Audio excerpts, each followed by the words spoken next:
இன்றைக்கு இந்த ஜெபத்தில் இருக்கிற நீங்க சிறு கூட்டமா இருந்தாலும், நீங்க தகுதியே இல்லாதவர்களா இருந்தாலும், என்ன ஆண்டவருக்கு உங்களை கொண்டு பெரிய சவால்களை சந்திப்பது கர்த்தருக்கு லேசான காரியம். நீங்க நினைக்கலாம், என் திராணிக்கு மிஞ்சி பெரிய சவால் பாஸ்டர், என்னுடைய திறமைக்கு மிஞ்சி பெரிய சவால் பாஸ்டர், என்னுடைய வருமானத்துக்கு மிஞ்சி ஒரு பெரிய சவாலை நான் சந்திக்க போறேன் பாஸ்டர், நான் எப்படி அதை முடிப்பேன், நான் எப்படி அது காரியத்தை கைகூடி வர பண்ணுவேன். நீங்க அஞ்ச வேண்டாம். கொஞ்சமா இருந்தாலும் அநேகமா இருந்தாலும் உதவி செய்வதை என் கர்த்தருக்கு லேசான காரியம். 318 பேரை கொண்டு 4 ராஜாக்களை முறியடிக்க முடியுமானால், உங்களுடைய பலவீனமான பிள்ளையை கொண்டு அந்த காரியத்தை செய்வதற்கு என் கர்த்தரால முடியும். பலன் உள்ளவனா இருந்தாலும் பலன் அற்றவனா இருந்தாலும் உதவிகள் செய்வது கர்த்தருக்கு லேசான காரியம். பலன் உள்ளவனா இருந்தாலும் அற்றவனா இருந்தாலும் உதவிகள் செய்வது கர்த்தருக்கு லேசான காரியம். நான் நம்புகிறேன் ஆண்டவருடைய பிள்ளைகளே, இந்த ஜெபத்திலே வந்திருக்கிற நம்முடைய வாழ்க்கையில ஒருவேளை நீங்க கடந்து போகிற சூழ்நிலை இப்படிப்பட்டதா இருக்கலாம். உங்களுக்கு எதிராக இருக்கிற பிரச்சனை, உங்களுக்கு எதிராக இருக்கிற சவால்கள் பெரிய வல்லமை உள்ளதா இருக்கலாம். உங்க கண்ணுக்கு முன்னாடி அது ரொம்ப பெருசா தெரியலாம். அதையும் உங்களையும் ஒப்பிட்டு பார்க்கும்போது நீங்க ரொம்ப சின்னவர்களாகவும், நீங்க ரொம்ப குறைஞ்சவங்களாகவும், உங்கள்கிட்ட பலனே இல்லாதது மாதிரியும், உங்கள்கிட்ட ஆள் பலம் பணபலம் எதுவுமே இல்லாதது மாதிரியும், ஆனா எதிரில் நிற்கிற பிரச்சனைக்கு பெரிய பலம் இருக்கிறது மாதிரியும் ஒருவேளை நீங்க நினைக்கலாம். ஆனா ஆண்டவர் உங்களுக்கு வாக்கு கொடுக்கிறாரு, நீ அதை விசுவாசிக்க வேண்டாம். அவர்களோடு இருப்பவர்களை பார்க்கலும், அந்த பிரச்சனையை பார்க்கலும், அந்த சவாலை பார்க்கலும், உங்களோடும் என்னோடும் இருக்கிற தேவனாகிய கர்த்தர் அவர் பெரியவர். நமக்கு இருக்கிற பலன் பெரிய பலனா இருக்கிறது. ஆமென். சில நேரங்களிலே நமக்கு இருக்கிற பலனை உலகத்துல யாரும் கண்டுபிடிக்க முடியாது. நம்மளும் சில நேரத்துல கண்டுபிடிக்க முடியாது. ஒருவேளை உங்களை சுற்றி ஆண்டவர் உங்களுக்காக வைத்திருக்கிற பாதுகாப்பு, உங்களுக்காக வைத்திருக்கிற வழியை நீங்க சில நேரங்களில் அறியாம இருக்கலாம். அதை கண்டுபிடிக்க முடியாது. ஆண்டவர் சொல்லி இந்த இடத்துல உனக்கு 10 பேரை வச்சிருக்கிறேன், இந்த இடத்துல உனக்கு 5 பேரை வச்சிருக்கேன்னு நமக்கு நிறைய நேரத்துல சொல்ல மாட்டாரு. ஆனா உண்மை என்ன அப்படின்னா, நீங்க 2 பேரா இல்லை, நீங்க தனியா இல்லை. எந்த சவாலை நீங்கள் சமாளிக்க போகிறீர்களோ அந்த சவாலை விட உங்களுக்குள்ளே இருக்கிற உங்களை சுற்றி இருக்கிற பாதுகாப்பு, உங்களுக்குள்ளே இருக்கிற பலன் சின்ன பலன் இல்லை, அது பெரிய பலன். நான் தீர்க்க தரிசனமாய் சொல்லுகிறேன், இந்த கூட்டத்தை முடித்து போகும்போது உங்களுக்கு முன்பாக இருக்கிற சவாலை நீங்கள் ஈஸியாக ஜெயிப்பீர்கள், நீங்கள் சுலபமாய் தாண்டுவீர்கள். அதை உங்களுடைய கண்களுக்கு முன்பாக அது சமாதானமாய் மாறும்.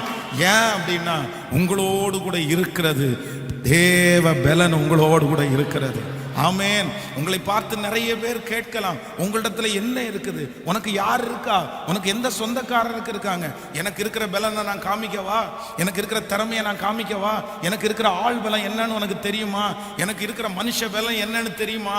உங்களை பார்த்து யாராவது ஒருத்தர் இப்படி இதே வார்த்தையிலே சொல்லி இருப்பார்களே, ஆனால் கர்த்தர் இன்றைக்கு உங்களுக்கு முன்னாடி வாக்கு கொடுக்கிறார், அவர்களோடு இருப்பவர்களை பார்க்கலும் உன்னோடு இருப்பவர்கள் அதிகம். ஹல்லேலூயா. இந்த ஜெபத்திலே இன்று வரைக்கும் நீங்க நிறைய பேர் நிர்மூலமாகாதிருப்பதற்கு காரணம் என்னவென்று சொன்னா, நான் நம்புறேன் எதிரியினுடைய பலன் குறைவா இருந்ததுனால இல்ல, அவங்களுக்கு நிறைய பலன் இருந்துச்சு. ஆனா அவங்கள விட ஒரு படி கர்த்தர் உங்களை தலையை நிமிர பண்ணினார். ஆமென். நீங்க தாழ்ந்து போறதுனால, நீங்க இறங்கி போறதுனால உங்களிடத்துல யாருமே இல்லைன்னு எதிரி நினைக்கலாம். ஆனா நான் நம்புறேன், இல்ல ஆண்டவர் ஏற்ற காலத்துல உங்களோட இருக்கிற பலன் பெரிய பலன் என்று நிரூபிக்க போகிறார். அப்படியே கையை உயர்த்தி ஆண்டவரிடத்துல சொல்லுங்க, இந்த வார்த்தை எனக்கு நிறைவேற போகிறதற்காக நன்றி. உங்கள் சொந்தங்கள் உங்களோடு ஒரு பெரிய கூட்டத்தை கர்த்தர் வைத்திருக்கிறத பார்க்க போறாங்க. ஹல்லேலூயா. அவர்களிடத்திலே இருக்கிற பலத்தை விட உங்கள் பலன் பெரியது என்கிறதை ஆண்டவர் உணர பண்ண போகிறார். சீக்கிரமாய் ஒரு நாள் வரும். ஓ ஹல்லேலூயா. அன்றைக்கு அந்த சொந்தங்களுக்கு முன்பாக உன்னோடு இருக்கிற பலன் பெரியது. அதை கர்த்தர் நிரூபிப்பார். ஆண்டவர் அதை நிரூபிப்பார். ஹல்லேலூயா. ஹல்லேலூயா. உங்கள் சவால்களை விட நீங்கள் 2 பேர் அல்ல, நீங்கள் 3 பேர் அல்ல. நமக்காக கர்த்தர் அக்கினி ரதமான குதிரை வீரர்களோடு இருக்கிறார்.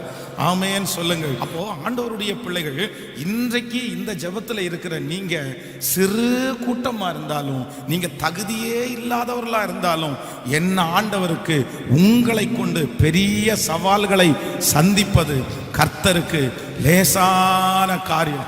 நீங்க நினைக்கலாம், என் திராணிக்கு மிஞ்சி பெரிய சவால் பாஸ்டர், என்னுடைய திறமைக்கு மிஞ்சி பெரிய சவால் பாஸ்டர், என்னுடைய வருமானத்துக்கு மிஞ்சி ஒரு பெரிய சவாலை நான் சந்திக்க போறேன் பாஸ்டர், நான் எப்படி அதை முடிப்பேன், நான் எப்படி அது காரியத்தை கைகூடி வர பண்ணுவேன். நீங்க அஞ்ச வேண்டாம். கொஞ்சமா இருந்தாலும் அநேகமா இருந்தாலும் உதவி செய்வது என் கர்த்தருக்கு லேசான காரியம். 318 பேரை கொண்டு 4 ராஜாக்களை முறியடிக்க முடியுமானால், உங்களுடைய பலவீனமான பிள்ளையை கொண்டு அந்த காரியத்தை செய்வதற்கு என் கர்த்தரால முடியும். எத்தனை பேர் ஆமோதிக்கிறீங்க?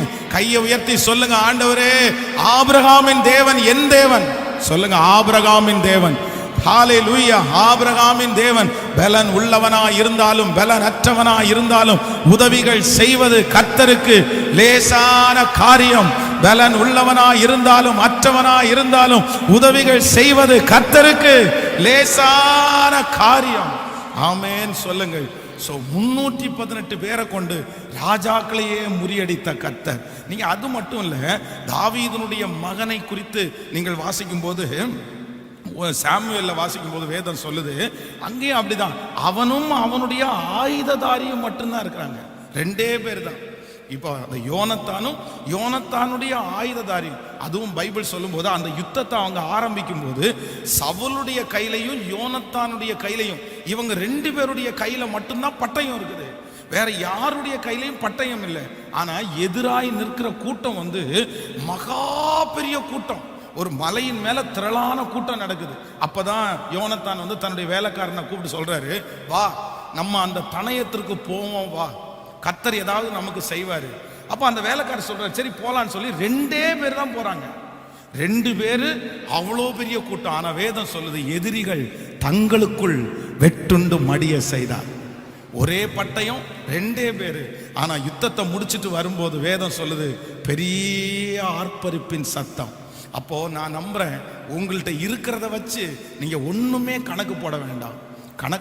நம்முடைய ஆண்டவர் ரொம்ப பெரியவர். யார் அப்படி கலங்கி போய் இந்த ஜெபத்துல நீங்க கலந்து கொள்றீங்கன்னு தெரியல.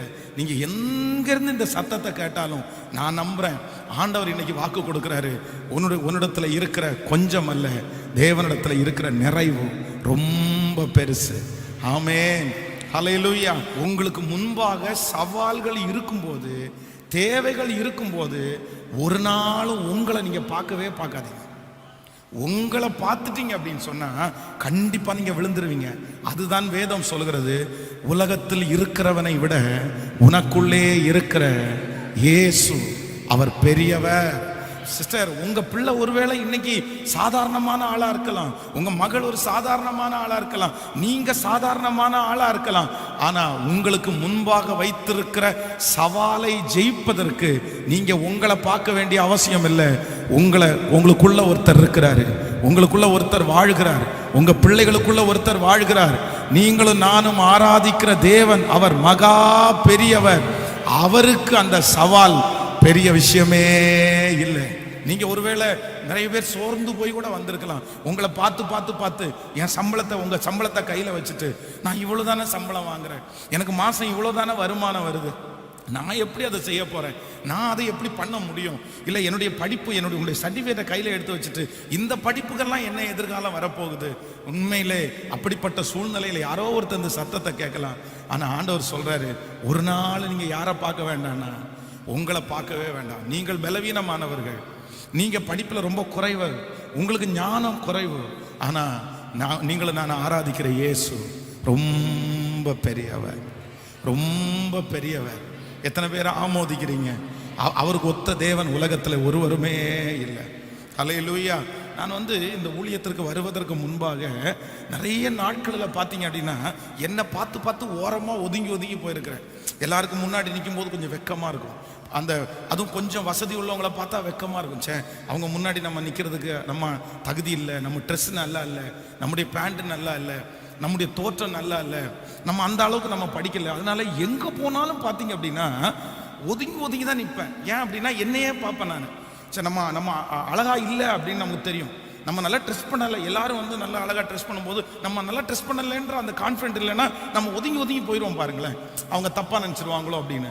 ஆனால் இன்றைக்கு ஆண்டவருக்குள்ள நான் சொல்கிறேன், பெருமைப்படுத்துறதுக்காக இல்லை, எங்கே போய் நின்னாலும் நல்ல ட்ரெஸ்ஸு போட்டாலும் நல்ல ட்ரெஸ்ஸு போடலைன்னாலும் நான் என்ன நம்புகிறேன் அப்படின்னா, இல்லை இல்லை, அங்கே இருக்கிற எல்லாரையும் விட கர்த்தர் என்ன ஸ்பெஷலாக வச்சிருக்கிறார். நான் ஒரு ஸ்பெஷலான ஆள். ஏன் அப்படின்னா, நான் ஒருவேளை சாதாரணமானவனா இருக்கலாம், சின்ன பையனா இருக்கலாம், இல்லைன்னா எனக்கு திறமைகள் இல்லாமல் இருக்கலாம். ஆனால் என்னை அழைத்தவர் பெரியவர், என்னை வேறு பிரித்தவர் பெரியவர், நான் விசுவாசிக்கிறவர் இன்னார் என்று நான் அறிந்திருக்கிறேன். ஆமோதிக்கிறீங்களா? ஒரு தேவனுடைய பிள்ளைக்கு சத்துருக்கு முன்னாடி நிற்கும் போது, சவாலுக்கு முன்னாடி நிற்கும் போது, நீங்க ஒரு நாளும் உங்களை பார்த்து பிரச்சனையை எடை போடாதீங்க. இன்னைக்கு நீங்க சாதாரணமா தெரிகிற நீங்க, கர்த்தர் உங்களை பெரிய அளவில் உயர்த்துவார். உங்க தலையை கர்த்தர் உயர்த்துவார். உங்களை மகிமையாய் கர்த்தர் மாற்றுவார். ஹல்லேலூயா. நீங்க மாணிக்கம்னு உங்க அம்மாவுக்கு தெரியாம இருக்கலாம், நீங்க மாணிக்கம்னு உங்க அப்பாவுக்கு தெரியாம இருக்கலாம். ஆனா நான் நம்புறேன், நீங்க மாணிக்கம்ன்றது தெரிய வருகிற ஒரு நாள் சீக்கிரமாய் வரும், சீக்கிரமாய் வரும். நீ பெரிய தேவனுடைய மனுஷன் என்று சொல்லப்படுகிற ஒரு நாள் சீக்கிரமாய் வரும்.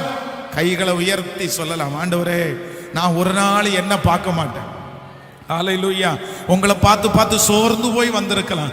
எனக்கு ஒண்ணுமே இல்லையே, எனக்கு ஒரு வீடு கூட இல்லையே தங்குறதற்கு, எனக்கு ஒரு தாளந்துமே இல்லையே. இந்த உலகத்தில் இருக்கிறவங்க எல்லாரும் எவ்வளவு தாளந்தா இருக்காங்க, எவ்வளவு ஞானமா நடக்கிறாங்க, எவ்வளவு சம்பாதிக்கிறாங்க. ஆனா எனக்கு மட்டும் ஒண்ணுமே இல்லையே, நான் மட்டும் ஒண்ணுமே இல்லாம இருக்கிறேனே. ஆனா கர்த்தர் சொல்றாரு, இல்ல இல்ல, உன்னை பார்க்க வேண்டாம், உனக்குள்ள இருக்கிற இயேசு பெரியவர், நான் பெரியவர், நான் பெரியவர், பெரியவர். கையை உயர்த்தி எல்லாரும் சொல்லுங்க, எனக்குள்ளே இருக்கிற இயேசு பெரியவர். அறிக்கை செய்யுங்க, அறிக்கை செய்யுங்க, அறிக்கை செய்யுங்க. ஓ ஹல்லேலூயா. சவால்களை நீங்கள் சந்திப்பீர்கள், உங்களுக்கு முன்பாக இருக்கிற சவால்களை நீங்கள் சந்திப்பீர்கள், அந்த காரியத்தை வெற்றியாய் நீங்கள் செய்து முடிப்பீர்கள். ஹல்லேலூயா. உங்களுக்குள்ளே இருக்கிற இயேசு அந்த காரியத்தை உங்களுக்காக செய்து முடிப்பார். ஆமென்.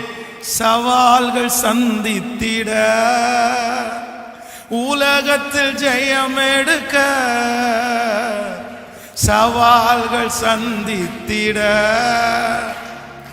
உலகத்தில் ஜெயம் எடுக்க, உறவுகள் சீர் பொருந்த, குடும்ப உறவு சீர் பொருந்த, சமாதானம் நான் பெற்றிட, தேவ சமாதானம் நான் பெற்றிட. இப்ப சொல்லும், புது கிருபை தாரும் தேவா, புது நலனை தாரும் தேவா, ஓ கிருபை தாரும் தேவா, புது நலனை தாரும் தேவா. என்னை நடத்தும் புதிய கிருபையால் என்னை நடத்தும் புதிய கிருபை. சொல்லும், புது கிருபை தாரும் தேவா, புது நலனை தாரும் தேவா, புது கிருபை தாரும் தேவா, நலனை தாரும் தேவா.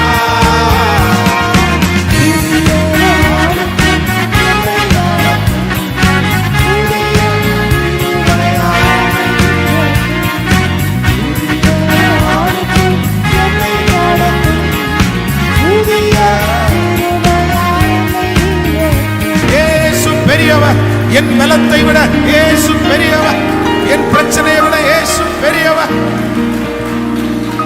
இயேசு பெரியவர், இயேசு பெரியவர். இதோ பர்வதங்கள் அவருக்கு முன்பாக மெழுகு போல உருகி போகிறது, பர்வதங்கள் அவருக்கு முன்பாக மெழுகு போல உருகி போகிறது. என் இயேசு பெரியவர், என் இயேசு பெரியவர், என் இயேசு பெரியவர், என் இயேசு பெரியவர். Thank you Jesus. அவர்களோடு இருப்பவர்களை பார்க்கலும் நம்மோடு இருப்பவர்கள் அதிகம். அவர்களோடு இருப்பவர்களை பார்க்கலும் நம்மோடு இருப்பவர்கள் அதிகம். Thank you Jesus. இந்த சத்தம் யாரெல்லாம் கேட்டிருக்காங்களோ, எந்தெந்த வீடுகளில் எல்லாம் தொனிக்கப்படுகிறதோ அங்கெல்லாம் கர்த்தருடைய ஒரு பலன் உண்டாவதாக, தேவ மகிமை உண்டாவதாக. Thank you Jesus. Thank you Jesus. Thank you Jesus. உங்க பட்டணத்திற்காக நீங்க அழுங்க. எருசலேம் குமாரத்திகளே, நீங்கள் எனக்காக அழாமல் உங்களுக்காக, உங்கள் பிள்ளைகளுக்காக எல்லாரும், ஆண்டவரே எங்க பட்டணத்திற்கு ஒரு இரக்கத்தை காமிங்க ஆண்டவரே. எங்க பட்டணம் உங்களை அறியட்டும். எங்க பட்டணத்துல திருச்சபைகள் எழும்பட்டும். எங்க பட்டணத்துல வாலிபர்கள் எழும்பி நிற்கட்டும். உலகத்தை கலக்கிறவர்களை எங்கள் பட்டணத்துல எழுப்புங்கப்பா. எங்க பட்டணத்துல மிஷனரிகளை எழுப்புங்கப்பா. எங்க தேசத்தை, எங்க பட்டணத்தை ஆளுகை செய்கிற அந்தகார இருள் அகலட்டும் அப்பா. அப்பா அப்பா 1000 பேர் கொண்ட சபை 10,000 சபை எழும்பட்டும்பா. 10,000 பேர் கொண்ட 1000 திருச்சபைகள் எழும்பட்டும்பா. எழும்பட்டும்பா. எங்க பட்டணம் ரட்சிக்கப்படணும். எங்க பட்டணம் உங்களை ஏற்றுக்கணும். எங்க பட்டணம் இயேசுவின் பட்டணமாய் அறிவிக்கப்படணும். Thank you Jesus. உம்முடைய பிள்ளைகள் எல்லாரையும் மனதார நான் ஆசீர்வதிக்கிறேன். அவர்கள் பண்ணுகிற பிரயாணங்கள், அவருடைய வேலை எல்லாவற்றிலும் உம்முடைய கரம் இருக்கட்டும். அவங்க சந்தோஷமா வாழணும். இனி ஒரு காலமும் தனக்கு முன்பாக இருக்கிற சவாலை பார்த்து என் பிள்ளைங்க சோர்ந்து போயிடவே கூடாதுப்பா. எங்க பிள்ளைங்க எல்லாரும் சாட்சி சொல்லணும். ஆன்லைன்ல இந்த சத்தத்தை கேட்டுக்கொண்டிருக்கிற ஒவ்வொரு பிள்ளைகளையும் ஆசீர்வதிச்சு, இந்த இடத்துல இருக்கிற அதே பிரசன்னம் அவங்க ஆராதிக்கிற இடத்துல அப்படியே இருக்கட்டும் ஆண்டவரே. நன்றி. உங்க பிரசன்னங்களை நடத்தட்டும். இயேசுவின் மூலம் ஜெபம் எடுக்கிறோம் நல்ல பிதாவே. என் ஆத்துமாவே கர்த்தரை ஸ்தோத்திரி, முழு உலகமே பரிசுத்த நாமத்தை ஸ்தோத்திரி. என் ஆத்துமாவே கர்த்தரை ஸ்தோத்திரி. கர்த்தர் செய்த நம்முடைய ஆண்டவராக இயேசு கிறிஸ்துவின் கிருபை, பிதாவாகிய தேவனுடைய அன்பு, பரிசுத்த ஆவியானுடைய அந்யோன்ய ஐக்கியம் நம்மனரோடும் இன்றும் என்றும் சதா காலம் கூட இருப்பதாக. ஹல்லேலூயா, ஹல்லேலூயா. God bless you. ஆண்டவர் உங்களை ஆசீர்வதிப்பார்.